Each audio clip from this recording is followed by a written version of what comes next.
Hi everyone. So today we're going to talk about the development of movement. So after sending you the emails, I received a few questions. So today I am going to talk like if we were having a Zoom meeting and I would be answering questions. So first I just would like to do a little talk about the development of movement in the first few years. So one of the things that I mentioned in the email was the process of mindalization. So I just want to talk quickly about what is it and what is it important in when talking about movement. So myelization is it's happening in the body and it's kind of controlling the nervous system. So what happens when you're born and you're newborn? You're born with a nervous system and nerves everywhere. And myelization is like the cables, the electric cables that are going everywhere, and it's the rubber that goes around those cables. So then you can control where the electricity goes and you can control those cables. So myelization is this around the nervous system of the body. So when a child is born, he has no control over his entire body, and that's why he cannot hold his head. And so myelization goes from the head down to the neck. That's why around 2 months old, a child is capable of holding his head, and he starts to go down his body. And that's why around 8 months, they're able to sit down, and then it goes down the hip and they're able to sit down without any support and they can hold the upper body, and then it starts to go down to the knees, and that's when you see the crawling and it keeps on moving back and forth even though they don't have the coordination to go forward.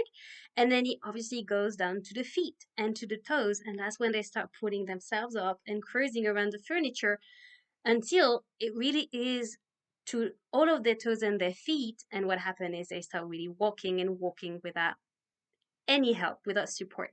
So that's myelization and that's development of movement. And then their body grow and they keep on growing. And suddenly when they are on their 2 feet, what happens? The hands are free. And the hands are the tools of the mind. So suddenly the child is free to change the environment, to change the world with his hand. And that's why they keep on touching everything. And then they just want to be hands on everything. So that's what happened. And that's what when we talk about movement, we talk about the gross motor development, which is the entire body, and the fine, because you have controlling your hands and myelization goes down to fingers. And so that's why when they are very, very small, they grasp things, they grasp your finger when they're born and they just automatically do it. But then the older they get, the more refined those moments are, and they start to do the pincher grip. And then eventually we refine this with special materials in the Montessori classroom to refine this to this movement, which is much harder to do. And the three movements for holding a pencil. So all of this goes together. So this is very important. So they grow older and then they also find a balance. What happened is the body is not it's not perfect, like it's not perfect, but the head is much heavier than the rest of the body. And that's why they kind of tumble when they walk. They don't have that balance and they need to experience to have a feedback from the environment. If I climb here, where can I go? How far can I go? And so that's something that comes back very often. So you see a child with like 3, 4 years old, usually it tends to move a little bit more like this because he needs to grow older. And that's why around 5, 6, you see the children are so much more stable, they have much more strength because they grew up in length. So that's one thing that I wanted to really talk about because it's important. And so what happened is they have now this body that they need to control, and they have those urges, they need to push boundaries, they need to see the like they need to have an inner control of their body. And that's why we have movement part of the curriculum in the Montessori classroom, especially in primary environment. We teach the children to take, for example, the pink tower. They will be taking one piece at a time. So then they would be responding to these needs of movement. I'm going to take that piece of the pink tower, bring it to the mat, put it on the floor, then walk back, take another piece and put it back.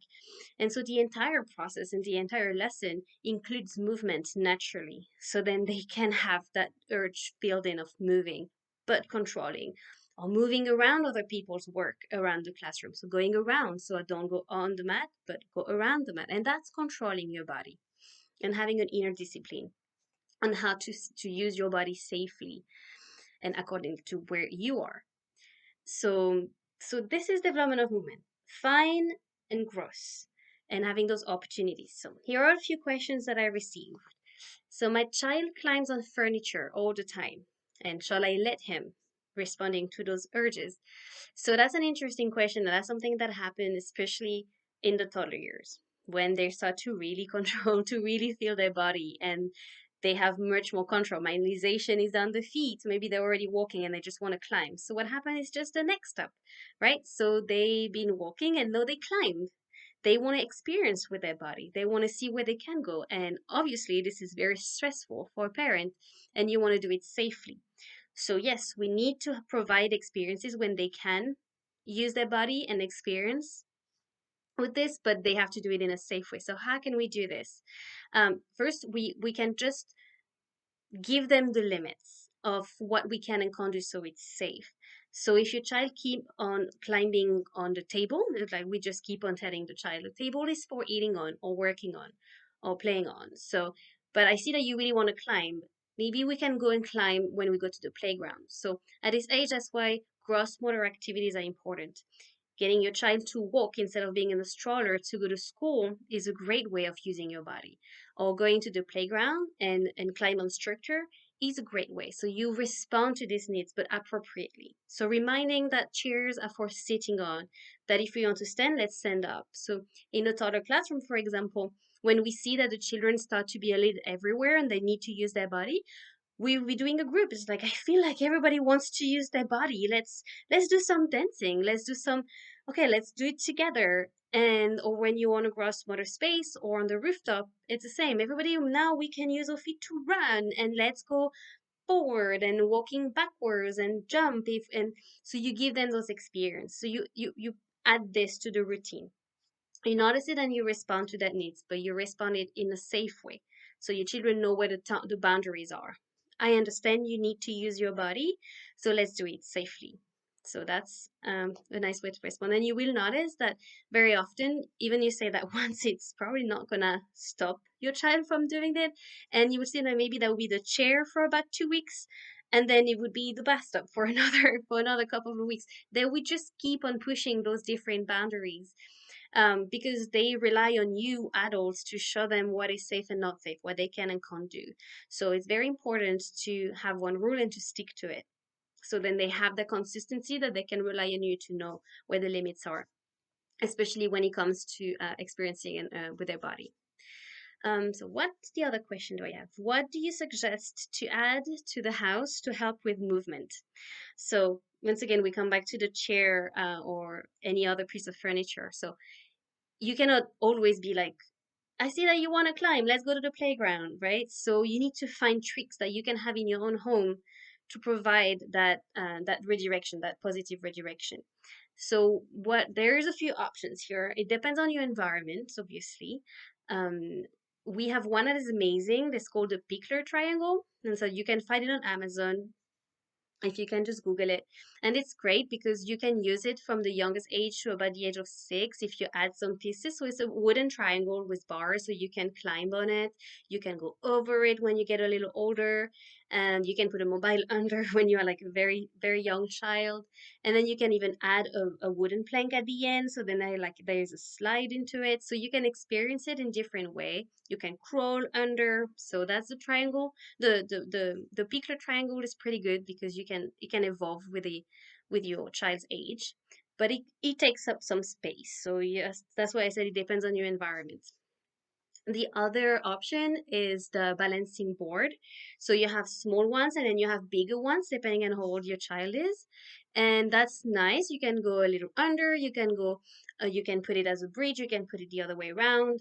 So you can use it in different ways. It's great for learning about balance. So the balancing board. So that's another thing. So that takes up a little less space. But to me, it just reduces the number of opportunities that the Pickler Triangle will be offering, but it's still great as an option. And then finally, if you don't have this, you can use boxes. You can have a special, an ottoman that is just meant for that. So you're redirecting one piece of the furniture that you know it's safe for your child to climb on. So it'd be just like, or a cardboard. If like you want to go inside spaces, you can have a card box and be like, okay, we can use this. If you want to climb inside something, you can go on this. If you want to climb on top of something, you can in that wooden box right here, or that crates, or anything that you have around your house that is not really used for anything else, but that could be just a dedicated object, part of your furniture in your home environment that you can have as an alternative for your child to climb on. So now your chair is for sitting on, for eating and working and things like this. But if you really want to climb, let's go and find the box, the climbing box. So that's another way that you can use in your house. What the other question we had? We had, oh, my child doesn't like, oh, so those are for the younger children. My child doesn't like tummy time. What do you suggest? So yes, that's something that we talk a lot. We always recommend like doing tummy time, but when and what happens if your child cries when he's on his tummy? So there is a few things here to remember. Remember the minimalization, and if you put your child on the tummy and he's like really facing the floor and he really can't hold his head, like it's nice to try a little bit, but you cannot force a process that is just not ready yet. Minimalization, it's we say like he goes up to the feet around 12 months old, but for some children, it will be at 9 months old. I had children walking at 9 months old, but I had children walking at 16 or 18 months old. It depends. It's everybody's unique, and it's a process that we need to trust, but we cannot put children in boxes. So we need to see and observe the child to see where he's at. So you can try to put your child on his tummy, but if he's really uncomfortable, that's probably just he's not ready for it. So you can just give it a try, but if your child is uncomfortable, just turn it and you can put it on his back, and you can just keep on trying, but then you need to observe and listen to your child needs. Children, especially at the youngest age, they never cry for no reason. It really is their communications, their way of telling you this is uncomfortable for me.